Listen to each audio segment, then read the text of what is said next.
Oi, eu sou a Adri Toigo do canal Educação Física com Vinho e esse é o 14º vídeo da playlist Epidemiologia, o que você precisa saber para não passar raiva. No vídeo anterior, falamos sobre prevalência e hoje vamos falar sobre medidas de associação do tipo razão de prevalência. Não é a mesma coisa, mas eu já te explico depois da vinheta. Produção, roda a vinheta!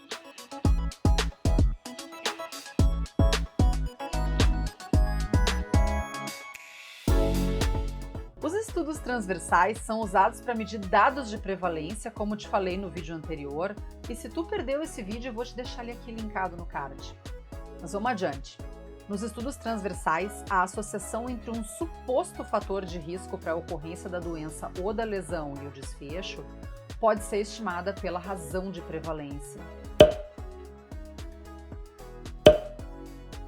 Para isso mesmo que eu acabei de falar, mas eu vou explicar de outro jeito. Essa medida serve para ver a relação entre a exposição de um fator de risco, por exemplo, volume de treinamento, e o desenvolvimento ou não de um determinado desfecho, por exemplo, uma lesão que se esteja avaliando. Então, a razão de prevalência verifica a relação da prevalência de desfechos entre expostos a um determinado desfecho e os não expostos a esse mesmo desfecho. O fator de risco, também conhecido como fator de estudo, é a denominação utilizada para designar uma variável que é a variável preditora, que se supõe que está associada ao desfecho. Dá para dizer que os indivíduos que apresentam esse tal fator de risco são chamados de expostos, e aqueles que não apresentam o fator de risco são chamados de não expostos. A equação que calcula a razão de prevalência é bem simples. No numerador, a gente põe a prevalência do desfecho no grupo exposto ao fator de risco e no denominador vai a prevalência do desfecho no grupo não exposto ao fator de risco. Eu não entendi o que ele falou.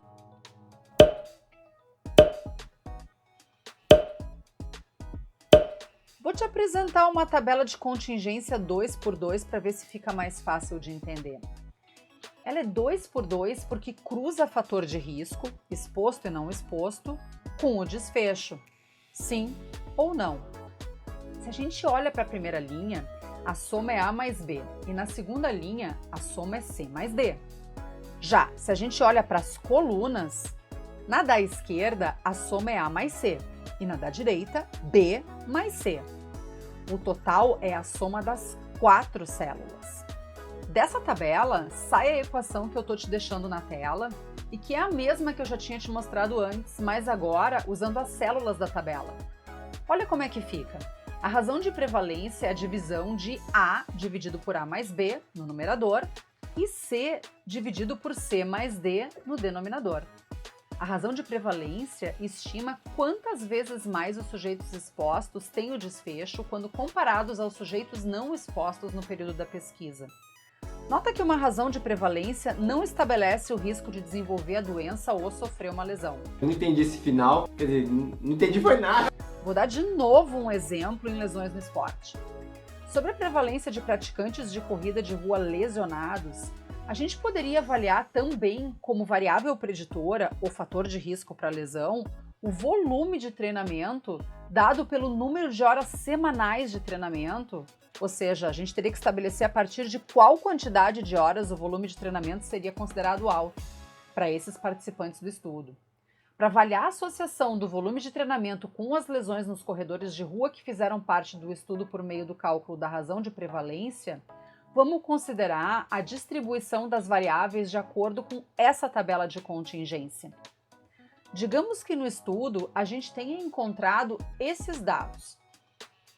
40 sujeitos expostos a alto volume de treinamento e com lesão, 3 sujeitos expostos a alto volume de treinamento, mas sem lesão, 18 sujeitos não expostos a alto volume de treinamento, mas com lesão, e 12 sujeitos não expostos a altos volumes de treinamento e sem lesão. Primeiro, a gente calcula a prevalência de lesão nos expostos ou, como no nosso exemplo, com grande volume de treinamento, como nessa equação já resolvida. Dividimos os 40 expostos e com lesão pela soma de todos os expostos. O resultado foi de 93%. Depois a gente calcula a prevalência de lesão nos corredores não expostos, que são aqueles que treinaram com volume menor. Dividimos os 18 não expostos e com lesão pela soma de todos os não expostos. O resultado foi de 60%. Agora a gente tem o que precisa para calcular a razão de prevalência, ou seja, dividimos as razões de prevalência de expostos e de não expostos.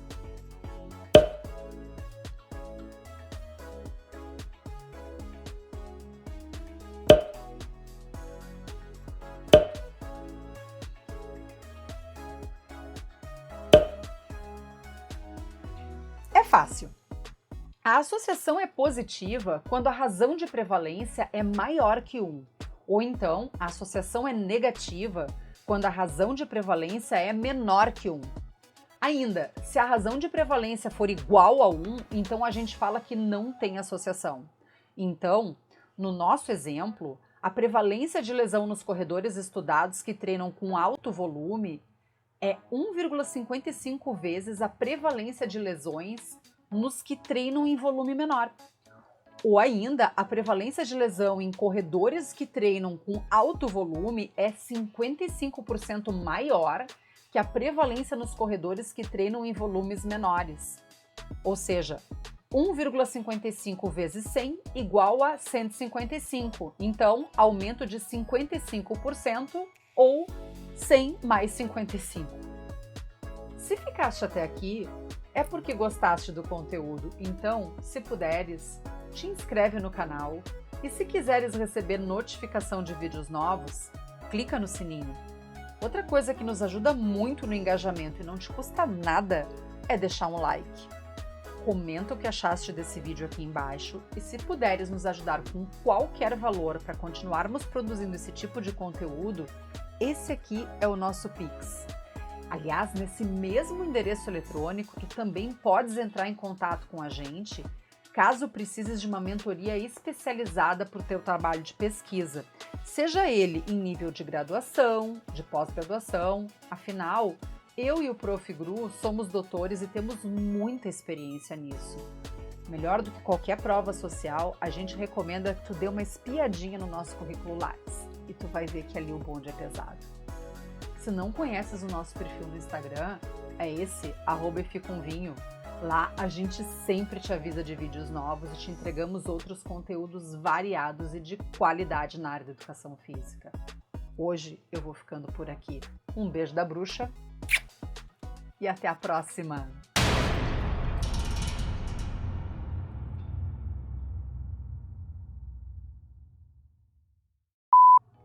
Vamos começar tudo de novo? Os estudos transversais são usados para medir dados de prevalência, como te falei no vídeo com a gente, caso precises de uma mentoria especializada para o teu comendo que eu não vou conseguir terminar esse vídeo.